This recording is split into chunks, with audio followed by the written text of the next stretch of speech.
예외 없음 속죄제 제목으로 하나님 말씀 함께 나누겠습니다. 할렐루야.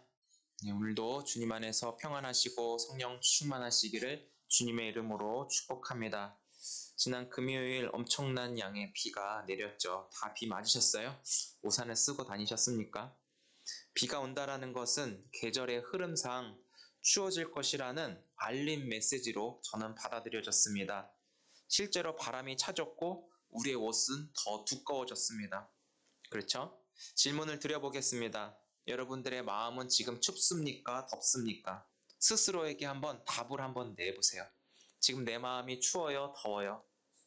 추워요. 할렐루야. 예, 추워요. 다시 말하면 뜨거운 사랑을 누군가 하고 계십니까? 지금 나 혼자 외롭게 덜덜덜 떨고 있냐? 이렇게 좀 다시 바꿔서 말씀드리고 싶어요. 누군가와 뜨거운 사랑에 지금 빠져 있습니까? 아니면 지금 나 홀로 외로이 덜덜 떨고 있습니까? 지금 내 삶을 점검하면서 제가 드린 질문을 지금도 대답하지만 댁에 돌아가셔서도 이 질문을 계속 되뇌이면서 잊어버리면 유튜브 틀어가지고 다시 들으면서 지금 내 상태가 어떠한지 항상 체크할 수 있기를 바랍니다. 오늘 말씀의 제목을 예외 없음 속죄제 이렇게 정했습니다. 우리가 5대 제사에 대해서 지금 살펴보고 있는데 우리가 어디까지 봤죠? 3가지. 첫 번째, 번제. 두 번째, 소제. 세 번째, 화목제. 이렇게 3가지 봤고 오늘은 4번째 제사인 이 속죄제에 관하여서 좀 살펴보려고 합니다. 앞에 번제, 소제, 화목제 공통된 특징이 있다 그랬는데 혹시 기억이 나십니까? 이 공통된 특징? 이 3가지 제사는 하나님 앞에 자원하여 기쁨과 감사의 마음을 가지고 하나님 앞에 드리는 제사라고 했습니다. 내 의지를 가지고 하나님 앞에 감사함으로 나아갔다면 이 속죄제는 좀 다른 개념으로 드려지는 제사입니다. 속죄제는 성경을 읽다 보면 오늘 읽는 부분 중에 누구든지 부지중에라는 이 말이 4장과 5장을 읽어보면 반복적으로 나오게 됨을 우리가 발견할 수 있습니다. 특별히 제사장을 비롯해서 어린아이에 이르기까지 몸이 아프고 불편한 사람 할 것 없이 누구든지라고 모든 사람을 다 포함하고 있다라는 것이죠. 특별히 제사장을 비롯하여서 무의식 중이래. 부지중이라고 하는 말은 바꿔 말하면 무의식 중에라는 말로 바꾸어서 설명할 수 있다라는 것이죠. 그 어느 누구도 예외는 없다라는 것을 말해주고 있어요. 뉴스에서 보니까 어떤 사람이 살인을 저지르고 나서 뭐라고 얘기하죠? 나 기억 안 나는데요. 이렇게 말하는 모습을 보고 화가 엄청 많이 났었습니다. 결과적으로 자기가 기억이 나지 않는다고 그 죄가 없어지는 겁니까? 자기가 기억나지 않는다고 그 사건이 사라지는 겁니까? 요즘은 기술이 발달돼가지고 CCTV가 없는 곳이 없지 않습니까? 피할 수 있는 증거들이 없다라는 거예요. 다 증거가 남아 있습니다. 그런데 하나님은 이 CCTV와 비교할 수 없을 정도로 하나님을 피할 수 있는 사람이 아무도 없다라는 것이에요. 성경은 그것을 우리에게 얘기해주고 있어요. 아담과 하와가 죄를 짓고 나서 어떻게 해요? 하나님이 먹지 말라고 하는 그 선악을 알게 하는 열매를 따먹고 나서 어떻게 했죠? 하나님 내가 잘못했습니다. 하나님이 하지 말라고 하나님이 말씀하시는 것을 제가 불순종했습니다. 하고 용서를 빌은 것이 아니라 어떻게 해요? 하나님을 피했다라는 것이죠. 하나님을 피했다라는 것, 자기 스스로 하나님께 등을 돌렸다라고 하는 것이 바로 죄의 시작이에요. 왜요? 관계를 끊었고 그 손을 스스로 뿌리쳤기 때문에 그것을 성경은 죄라고 얘기를 하고 있는 것이죠. 하나님 앞에서는 이 모든 것이 다 허용되지 않는다라는 거예요. 누구를 죽이고 누구 것을 빼앗고 이 행동들은 죄에 대한 그런 결과들이 나타나는 것이지 죄의 뿌리가 아니라는 거예요. 우리가 교회 안에서도 사람들이 축복에 대한 이야기, 잘 되는 이야기만 들으려고 하는데 죄에 대해서 굉장히 거부감이 있지만 우리가 근본적으로 진짜 하나님의 축복을 받기 위해선 이 부분을 다루고 이 부분이 해결돼 진짜 하나님의 복이 우리 가운데 쏟아진다라는 거예요. 이 확장하고 공사를 하는데 깨끗한 집을 만들기 위해서는 완전하게 철거하고 새 집을 만드는 것과 마찬가지. 우리 집은 어떻게 보면 하나님이 거하시는 건물과도 같다라는 것을 여러분 꼭 기억해 주셨으면 좋겠습니다. 성경은 그래서 이렇게 얘기해요. 모든 사람들은 다 죄인이라고 선언하고 있습니다. 제사장도 예외가 아니라는 거예요. 이 제사장은 제사를 인도하고 집례하는 사람을 얘기해요. 특별히 하나님이 불러주신 자지만 이 제사장도 죄하고는 상관이 없다라는 것이 아니라는 걸 말씀드리고 싶어요. 말씀을 선포하는 선지자도 마찬가지예요. 하나님의 말씀을 받아서 있는 그대로 전하는 선지자도 죄인이라고 하는 것이죠. 이스라엘 왕으로 부름받은 왕들은 어떻습니까? 하나님이 기름을 부었다라는 것은 제사장, 선지자, 왕 이 세 직분의 사람들에게만 기름을 특별하게 부어서 하나님의 능력과 하나님의 살아계심을 나타내는 자로 쓰임받는 사람들이에요. 특별한 사람들이죠. 그런데 어떻게 해요? 이 왕들은 어때요? 열왕기 상하 이 성경을 보면 나라를 대표하는 자가 왕이잖아요. 나라의 리더 지도자가 왕이잖아요. 그런데 하나님께서 세우신 사울 왕, 그를 향하여 뭐라고 얘기하는지 아십니까? 하나님이 그를 세우심이 후회하셨다, 이런 말을 하기도 해요. 특별히 이스라엘 왕 중에 악질이고 악랄한 왕을 뽑자면 아합과 여로보암이라고 왕을 뽑을 수가 있는 것이죠. 왜냐하면 이 아합과 여로보암은 하나님을 대적하는 우상을 끌어들이게 되었고, 왕이라고 하는 명분과 지위를 가지고 수많은 백성들을 우상 앞에 무릎 꿇도록 이끌었기 때문에 그 왕들은 하나님의 심판을 피할 수 없었고 진노를 받게 되었다는 것을 서슴없이 말씀하고 있습니다. 목사라고 죄에서 면제받는 게 아니에요. 목사라는 그 옷을 입었다고 해서 죄에서 피할 수 있다는 것이 절대로 아니라는 것이죠. 하나님께서 이스라엘 백성들을 부르셔서 하나님의 백성들에게 복을 주셨고 그 복을 전하는 자로 하나님이 사용하셨지만 이스라엘 백성들의 그 역사, 구약 성경을 보면 결과가 어떻게 돼요? 멸망에 이르렀다. 구약의 역사는 망한 역사라고 성경은 서슴없이 이야기하고 있습니다. 이스라엘 백성들에게 하나님이 원하셨던 것은 하나님만이 참 복이고 하나님 자체가 복이어서 그 복을 전하는 하나님의 통로로 이스라엘 백성들을 부르셨다라는 것이죠. 이스라엘 백성들을 통해서 하나님이 살아계신 하나님임을 나타내 보이심으로 열국들이 하나님 앞에 나와 그 복을 누리도록 하는 길과 같은 존재로 이스라엘 백성들을 세웠다라는 것이죠. 그런데 그들은 그렇게 하지 않았다라는 거예요. 단순히 자기 자신만이 나는 하나님의 자녀야, 당연하게 나에게 구원이 임했어라고 하는 그 착각 속에서 다른 사람들은 어떻게 해요? 정죄하고 손가락질하고 판단하고 욕하는 자리에 이들이 서게 됨으로 인하여서 결국은 그들도 하나님의 심판을 피할 수 없다라는 것을 이야기하고 있습니다. 오늘 속죄제에 관한 이 말씀을 우리가 받는 가운데 우리의 마음이 좀 무너졌으면 좋겠어요.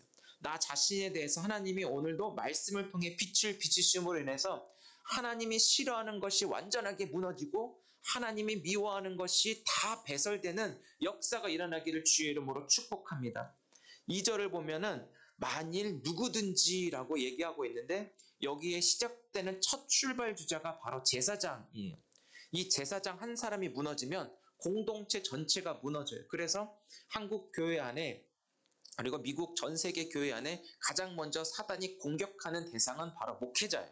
목회자 한 사람이 무너지면 교회 전체가 위태위태하고 교회가 완전하게 박살이 나가지고 존재하지 못하게 되거든요.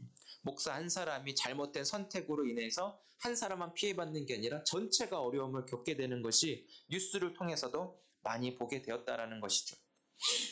하나님께서 교회 목사에게 말씀을 전하도록 맡겨주셨기 때문에 말씀을 맡은 자가 잘못되게 말씀을 전한다면 하나님 앞에 그 목사도 심판을 받게 되는 거예요. 그래서 저도 두렵고 떨림으로 이 자리에 서게 된다라는 것이죠. 야고보서를 읽어봐도 선생이 되려고 하지 말아라, 이런 말까지 하고 있다라는 거예요. 말씀 앞에 우리 손잡는 교회 가족들이 모이셨는데 그 말씀을 통하여서 어떤 역할이 있냐면 그 말씀을 통해 하나님을 보게 하는 역할을 하고 있는 거예요. 여러분 이 자리에서 하나님을 보셨으면 좋겠습니다. 이 자리에 임재하신 하나님의 음성이 들려지고 하나님이 만지셔서 아픈 부위가 치료되고 감사와 기쁨으로 마음에 그런 변화가 일어나는 실제 역사가 일어나기를 주의 이름으로 축복합니다. 목사를 세우신 이유는 바로 그 한 가지예요. 하나님의 살아계심을 나타내 보이도록 하나님의 말씀을 전하는 것, 그가 한 가지거든요. 그런데 그 제사장이 그 역할을 못한다면, 목사가 그 역할을 못한다면 그도 부정한 자로 하나님 앞에 심판을 받을 수 없다라는 것, 심판을 받을 수밖에 없다라는 것을 이야기하고 있어요. 그래서 이 제사장은 오직 하나님의 인도하신 그 길을 하나님의 백성들을 따르도록 해요. 말씀으로 선한 길, 바른 길, 치유되는 길, 살아나는 길을 가도록 인도하는 자가 제사장인데, 잘못해서 성도들을, 이스라엘 백성들을 구렁텅이로 빠뜨리게 하고 사망의 길로 인도하고 진흙탕으로 가게 한다면 하나님 앞에서 책임을 물을 수밖에 없다라는 것이죠. 하나님 앞에서 범죄하게 되는 경우, 나는 내가 생각할 때는 이거 죄가 아니라고 생각했지만 하나님이 말씀하실 때 그거 죄야 라고 얘기했을 때 하나님 앞에 무릎을 꿇고 회개하는 그 일들이 일어나야 한다라는 거예요. 범죄하는 경우 이 말씀이 들려진다면 어떻게 해요? 속죄함을 받을 수 있는 그 길을 주께서 제시하셨는데, 수송아지로 그냥 제물이 아닌 속죄 제물을 드리라고 이야기하고 있어요. 우리가 번제, 소제, 화목제로 드렸던 그 다른 제물과 이 수송아지, 특별히 속죄 제물은 기능이 다르다라는 것이죠. 속죄 제물의 특징을 한번 좀 따라해 보실까요? 피를 바치는 제사. 예.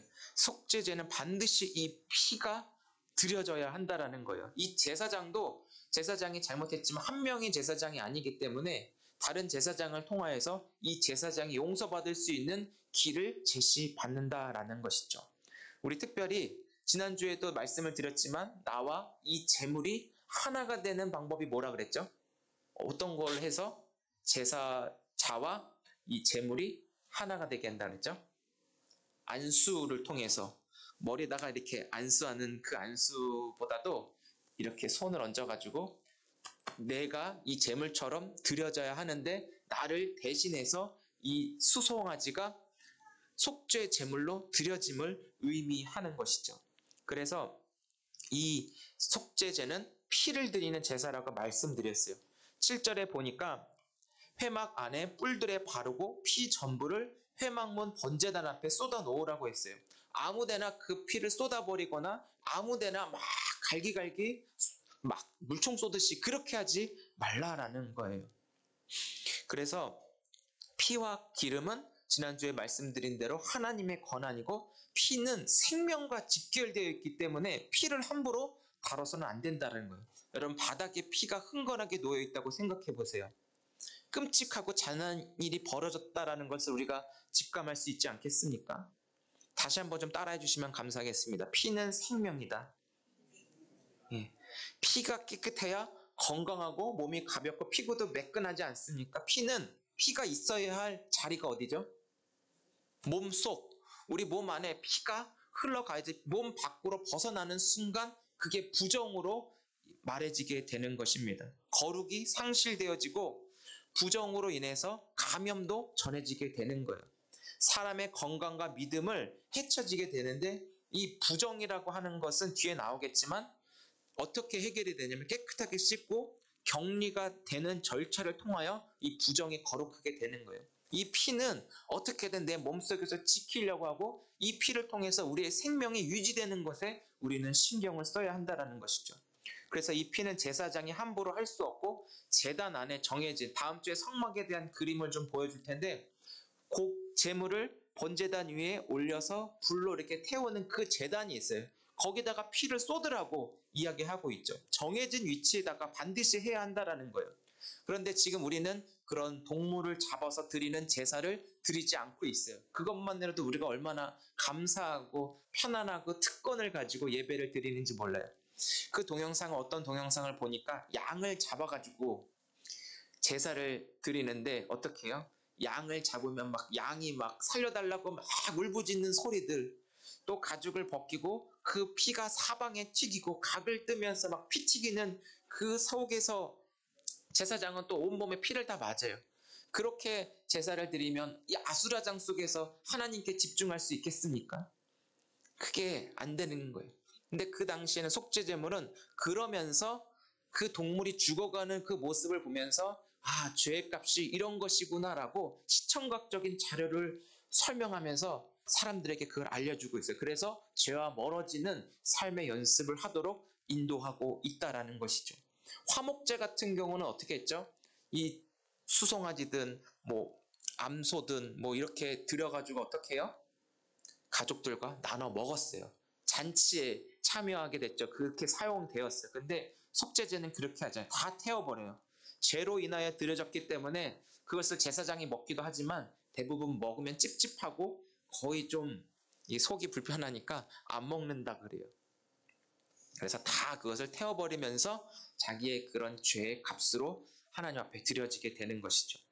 이스라엘은 율법에 순종해야 하는 자로 하나님께 부름받았어요. 왜? 그래야 하나님의 그 살아계심을, 그 순종함을 통하여 이게 느껴지고 하나님이 더 순종함을 통해서 믿음을 갖고 확신을 갖게 되거든요. 관계도 더 깊어지게 되거든요. 그런데 왜 모든 사람이 죄인이라고 불려지냐면 10계명 한 가지, 10계명이 10가지 계명인데 그 중에 한 가지만 지키지 않아도 10가지 다 지키지 않는다라고 하는, 때로는 이거 어거지 아니야 할 수 있지만 그게 하나님의 법칙이에요. 원래는 하나님의 율법이 두 가지였어요. 뭔지 아시죠? 하나님을 사랑하고 내 이웃을 사랑하라. 근데 그것이 확장된 계명이 10계명이에요. 근데 이 10계명을 더 풀어서 설명하고 그것을 율법의 조항으로 이야기한 게 613가지나 되는 그런 조항으로 더 풀이됐는데, 이것 중에 한 가지라도 못 지키면 모든 것을 못 지키게 된다라고 하는, 여러분, 한 가지라도 지키면 다행이지가 아니라 한 가지라도 못 지키면 그 사람 자체를 죄인이라고 인식해 버린다라는 거예요. 그래서 인간이 연약하고 인간이 하나님 앞에 죄인 될 수 없다라는 것을 이야기하고 있는 것이죠. 그래서 로마서 3장 23절에는 모든 사람이 죄를 범하였음에 하나님의 영광 이르지 못한다라는 말을 해요. 로마서 3장 10절에는 의인이 없나니 하나도 없다라는 말을 하고 있습니다. 그러면서 죄인의 특징 중에 하나가 뭐냐면 하나님을 찾는 자가 없다라는 거예요. 선을 행하는 자가 하나도 없다고 할 정도로, 정말 한 사람도 없을까라고 바울이 그렇게 자비 없이 말했을까라고 하지만 그 한 사람조차, 하나님이 찾으시는 그 한 사람조차 없는 거예요. 의인이 스스로는 의인이 될 수가 없고 스스로는 의롭다고 하나님이 평가하는 사람이 이 세상에 단 한 사람도 없다라는 거예요. 그래서 하나님께서 모든 것을 다 포기하고 하나님께로 돌이키게 하여 하나님이 책임져 주시고 하나님이 채워주시고 하나님이 이끌어 가시는 하나님의 사람으로 다시 돌이키도록 하기 위해서 이 속죄의 제사를 드릴 수 있는 길을 열어주셨다라는 거예요. 오늘 이 시간 우리가 드려지는 이 예배는 속죄의 혹시 예배가 되어질 수 있기를 주의 이름으로 축복해요. 우리 연약해요. 우리 부족해요. 그럼에도 불구하고 하나님 앞에 나올 수 있는 그 자체가 은혜거든요. 우리를 의롭다고 여겨주신 것은 내가 대신 해서 죄값을 치러야 되는 게 아니라 누가요? 하나님의 아들 대신 그 예수가 어린 양으로 이 땅에 오셔서 나를 대신한 그 죄의 값을 치러주셨다라는 거예요. 그 피가 누구 안에 바깥으로 번제단에 뿌려진 게 아니라 예수님의 그 피는 지금 내 안으로 하나님이 쏟아주셨다라는 거예요. 그래서 그 생명으로 지금 우리가 다시 태어나 살아가는 존재가 되었다라는 것이죠. 하나님은 그 아들 예수를 내어 죽기까지 얼마나 큰 슬픔과 아픔이 있었겠지만 이 자리에 계신 우리 모두를 사랑하시고 차별 없이 대해주심으로 인해 그 예수의 그 속죄 제물로 인하여서 우리가 지금 하나님 자녀로 번제도 드리고 서제도 드리고 화목제도 드리면서 기쁘게 예배할 수 있는 거예요. 그래서 그 죄의 문제가 예수 그리스도로 인해서 반드시 해결이 되어져야 우리는 위로부터 하나님이 넘치도록 쏟아부어 주시는 그 축복을 받는 그런 절차들이 필요하다라는 것이죠. 사랑하는 손잡는 교회 모든 가족 여러분, 우리가 하나님 앞에 떠났었고 하나님을 찾지도 않고 선한 일을 행하지 않았었던 연약한 죄인이었지만 하나님의 아들이신 예수 그리스도가 말씀의 성취대로 오늘 우리에게까지 임하심으로 인하여 우리의 모든 죄값이 다 해결이 되었다라는 거예요. 속죄 제사로 하나님이 예수 그리스도를 통하여 치루어 주셨다라는 것이죠.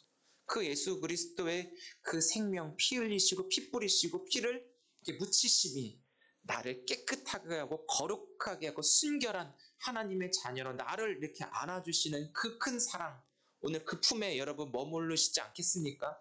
오늘도 그 사랑 안에 하나님이 여러분들을 초대하시는데 이렇게 밀쳐버리고 나는 나의 길을 가겠습니다, 이렇게 살아가겠습니까? 아니면 오늘 이 시간 하나님의 그 품 안에 자녀로 불러주시고 이제 평생 쏟아지지 않는 예수님의 그 피를 내 안에 담고 그 피로 살아가는 하나님 자녀로서 이번 한 주도 새롭게 살아가겠습니까?